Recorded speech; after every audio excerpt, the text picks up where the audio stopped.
wake up every morning and I'm like, I'm really in Navy boot camp. Good morning. Quit stuttering. It doesn't feel like we're here, and it's like you go to sleep and you wake up and then you look around and you're like, here. oh crap. You shaved yet? Yes, petty officer. When? Last night, petty officer. Did you shave this morning? No, petty officer. Or within the last hour? No, petty officer. Go shave. All right, petty officer.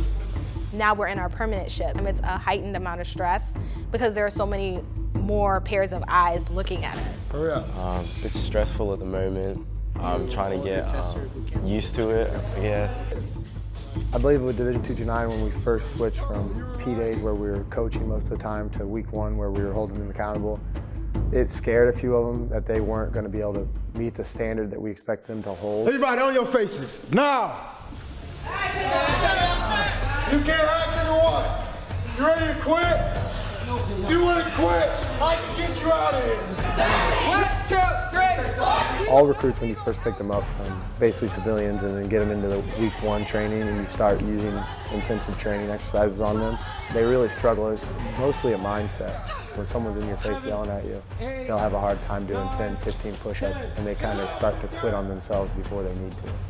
You're quitting. You're not sweating. You're not putting any effort into it. You're just quitting. Codes.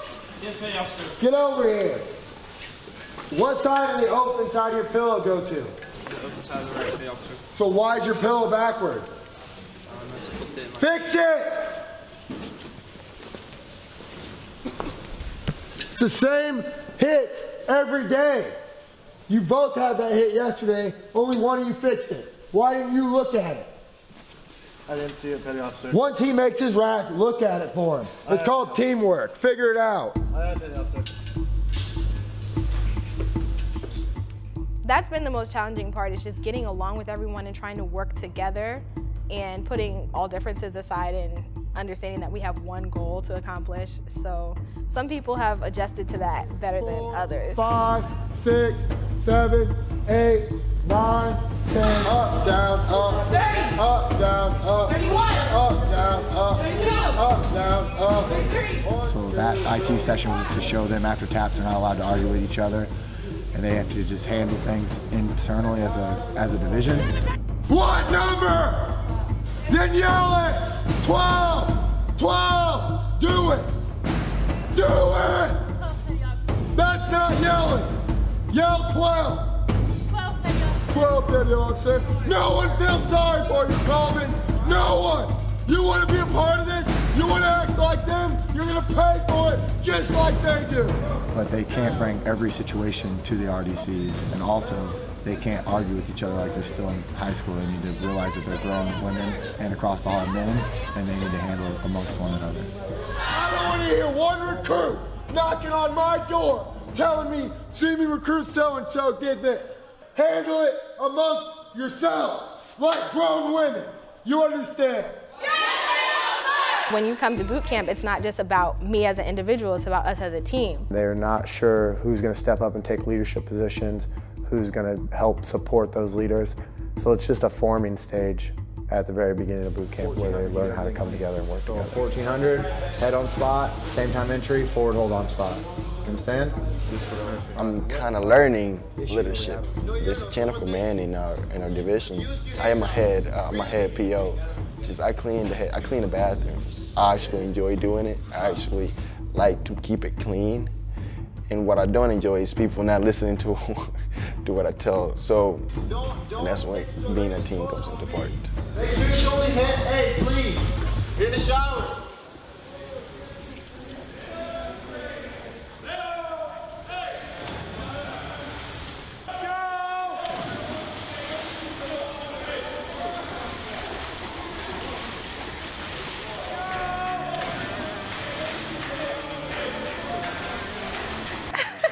I barely passed the swim.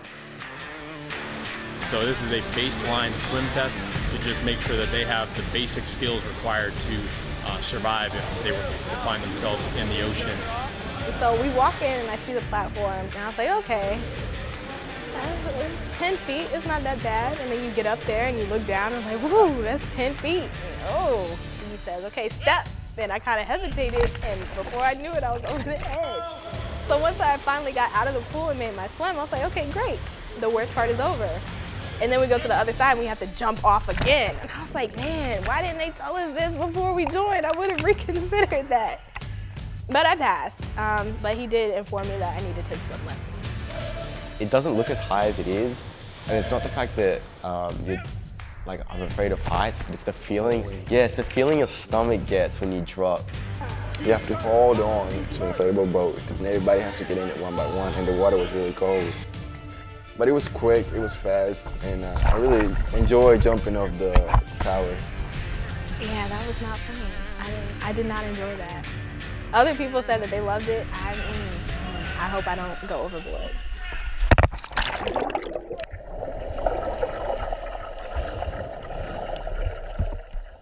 We started off with 79 recruits, and going through the first couple days, you lose a lot of recruits for medical reasons, for testing reasons, and a lot of times those recruits get processed back into training, so they'll continue on with another division.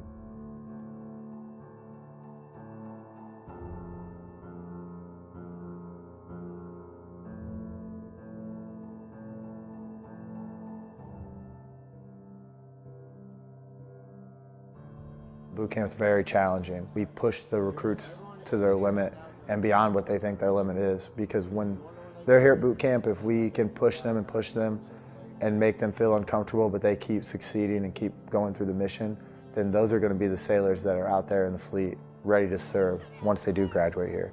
And if they find out that boot camp's not for them, it's better for us to filter out the people that are going to have an issue under pressure while they're here at boot camp, before they get out there in the fleet and they need to perform, and that's the point when they decide they break. So boot camp's hard for that reason. Even though I've only been in boot camp for a week and some change, I can see things turning, and I see goals that I can set for myself. It makes me a lot more sure of the decision that I made.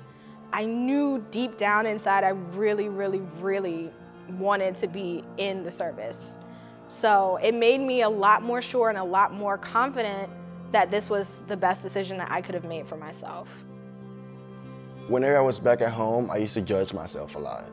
I used to think, I'm not doing this right. What am I doing wrong in my life? And I don't have that feeling anymore. I'm satisfied with what I'm going to. I'm really satisfied. Yesterday was our first day wearing the actual uniforms. So when we got them and I see that my name is on my right, and it says U.S. Navy on the left, I'm just like, wow, like I get to wear this uniform. This is so cool. It's mind-blowing, and it's like, wow, my name is on here and it says U.S. Navy. Like I'm doing this. I'm doing it. I'm doing it. It's happening. I'm so excited for graduation. I'm ready for it, and I'm excited for my family to see me in my uniform and for me to just get out of here. I mean, that's my number one inspiration to get through this, is seeing how my parents are going to react to it, how they're going to feel, how they're going to see what I change. It's making them proud. Can't wait for graduation for one reason, and I feel like it's too long, it's so long away, but it's just knowing that I will make them proud.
You have 60 seconds to say goodbye.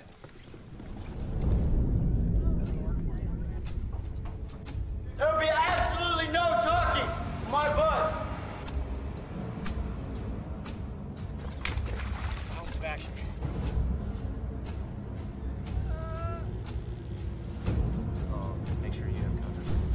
Let's go.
The tension on the force right now is significant. I know they've been gone for 2, sometimes 3 weeks at a time, and then they come back. There's no time. We got to start back up again. I need you to get back. They're almost 2,000 pilots short. There's no shortage in the work that has to be done. It just has to be done with fewer people. We're making the mission happen, but we're having to do it very often on the backs of our airmen. How do you take an organization that is brilliant? They are world-class. They are the best in the history of mankind. And they start seeing the signs that they need to do something different. So in our business of national security, where our job is to fly, fight, and win, our job is to be prepared for the unexpected, our job is to win no matter what, we better be masters at this game of innovation. It's a complicated problem. It's not just, there's no silver bullet or one thing. It's the relationship of things. Reversing the pilot shortage requires coordination across the Air Force to produce more pilots without creating bottlenecks in the training pipeline. Right now, the Air Force must retain pilots to grow its future force, but the only way to recover from the pilot shortage is to produce more pilots. And so the strategy is production, but stable production at the numbers that we need over time. That is really the ultimate fix to the pilot crisis. The most critical shortage right now is within the fighter pilot community. To produce a way out, the Air Force has to tackle challenges throughout the 3 stages of the pilot production pipeline. After commissioning, the first stage of an Air Force pilot's journey is undergraduate pilot training. So UPT is essentially a program where we take students and develop them into aviators. We teach them the foundations of flying. The class sizes for the students have increased without a corresponding increase in instructor manning. Time is a commodity. In pilot training, it's a big-time commodity. Roll wings level momentarily. To maximize the learning for that student, to have it be focused in order to be able to now facilitate getting that student to their peak or getting beyond any sort of barrier that they might be having. The definition of insanity is doing the same thing over and over and expecting a different result, right?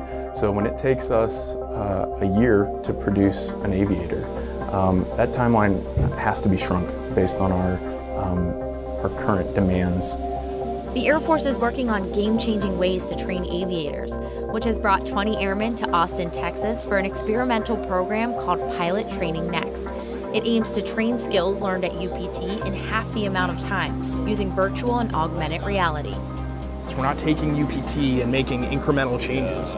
We're taking a leap in one direction with the expectation that that leap is going to provide change inside of the UPT construct. There are a couple of artificial intelligences that we intend to leverage. One of them is algorithmic in nature, which means that it's a model that's able to instruct students in the absence of a live instructor pilot. This isn't to replace the instructor pilot, but it's to give access to instructor techniques much more on demand for the student. We know that pilot training can be better. The reality of this is that we don't think we have this solved right now. This is not intended to be the program which replaces pilot training. When somebody sits down for the first time in these sims and they make a comment like, this might not be where it needs to be now, but I can totally see how we can get across that goal line in a month, 2 months, 3 months, whatever it might be. So look around, and if it's not us, then it'll be somebody else. After graduating UPT, pilots head to their formal training unit. That could mean Holloman Air Force Base, New Mexico, for a newly selected F-16 pilot. In a formal training unit, we are teaching F-16 pilots ultimately to be ready for combat. And so each of the mission sets that the F-16 does is taught here in the FTU. This is where it all begins. The transition to Teaching a student first how to take off and land, but more importantly, how to employ the ordnance. And so this is where we teach them the fight portion of that, right? So they can fly an airplane, but now we need to teach them how, give them the capabilities and the tools to go out and employ when the nation calls upon them to do so. At this stage, solving problems through innovation doesn't mean technology changes. Here at FTU, it's processes that needed to change. In the past, when an instructor pilot needed to make changes to the syllabus to meet the needs of a student, they had to route those changes up through their squadron commander, group commander, and sometimes the vice wing commander for approval. Now that authority has been placed in the hands of a squadron commander. And that almost in and of itself creates more efficiency because there's much less asking of superiors, can I do this, can I do that? For instance, I can make a syllabus waiver if I think that a student has done well and needs to do one event potentially out of order or to proficiency advance past an event because they've been doing really well. One of the things that keeps me up at night is making sure that in our discussion of trying to produce more students faster, that we don't lose sight of the fact that we still need to produce the same quality of student and make sure that they are very close to being combat mission ready. We understand that what we do today could affect the decisions they make and the actions they take within a year from now, and that could affect the air power air downwinds projection that we have across the globe. One of those bases around the globe is Shaw Air Force Base, South Carolina. Well, I think Holloman is kind of a stepping stone to get you here. A lot of the things designed at Holloman are based on the needs of those bases like Shaw. You know, you're outside of that sensor. And what they need to get guys through MQT faster and get them ready to go fight. Mission qualification training is the training that we do when we get a new pilot here and we want to make him combat mission ready so that we can take him on any deployment, he can go fight in any war, do whatever we need him to. I don't have a ton of experienced pilots, which means I don't have a ton of instructor pilots. We're trying to solve a retention problem. Because we know that we cannot produce the pilots fast enough to backfill all of those who have been leaving. And so that loss is really felt at the squadron level because it just doesn't get replaced for quite a bit of time. Maybe a year, maybe 2 years that position will just go vacant. The Air Force is working on about 65 planned incentives to improve work-life balance and quality of service for pilots. We're just improving force development, talent management. We're taking care of families better. We're treating pilots like professional athletes and working on neck and back care. And we're just doing a lot of things that needed to be done to take care of our airmen. And in every crisis, there's an opportunity. So we see an opportunity to really just improve how we take care of our pilots and airmen writ large. We might have to go out on a limb and try some things that maybe we even think might fail. Even we think they might fail, but let's just try something new in order to potentially get a win in the long run. What you do is you find the people that have a natural propensity to be good at innovating. They have these habits of mind. They have this hunger to do things better. Always, always, always thinking about this one question. And if there's one question you ought to leave here remembering, it's this question. And the question is, how can I do this better? We better be masters at this game of innovation.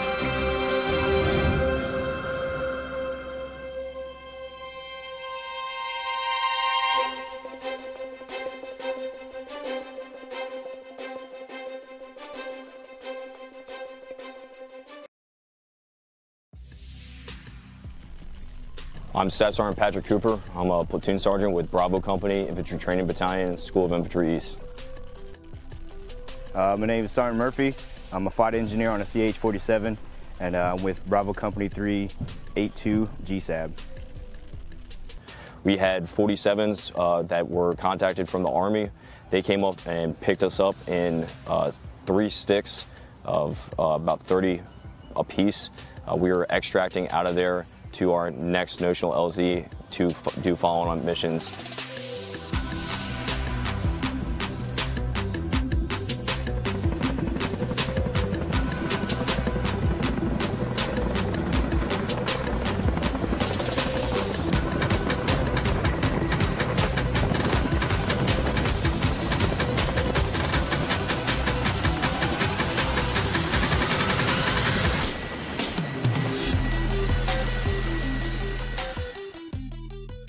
I would say it's very important as a brotherhood because we both work in different environments, so having different versatilities helps a lot.